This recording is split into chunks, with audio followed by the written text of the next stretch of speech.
যে স্বামী স্ত্রীর মধ্যে যে ভালোবাসাটা, এটা পবিত্র, এটা জান্নাতি। এই ভালোবাসা জান্নাতে শুরু হয়েছিল সাইয়েদনা আদম আর হাওয়ার মধ্য দিয়ে। চিল্লা এখন ঠিক কিনা? স্বামী স্ত্রী দুইজনে একের হাতের সাথে আরেকজনের হাত মিলালে হাতের সগীরা গুনাহ মাফ করে কে? আল্লাহ। স্ত্রীর চেহারার দিকে নজর করে তাকালে চোখের গুনাহ মাফ করে দেয় কে? আল্লাহ। স্ত্রীর জন্য প্রতি মাসে যে খরচ দেন, এই টাকাগুলো সদকা দেওয়ার সওয়াব আছে না নাই? আছে। স্ত্রীকে যে দামি দামি ভ্যানিটি ব্যাগ কিনে দেন, এটা তো সওয়াব আছে না নাই? আছে।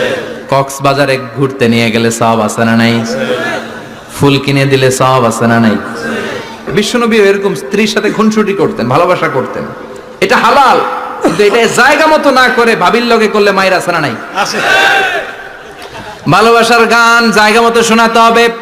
স্ত্রীকে ভালোবাসার গান না শুনিয়ে যদি চাচাতো বোনরে শোনাও, শালিরে শোনাও, পাড়ার মেয়েদের সাথে যদি টাঙ্কি মারো, ফিল্ডিং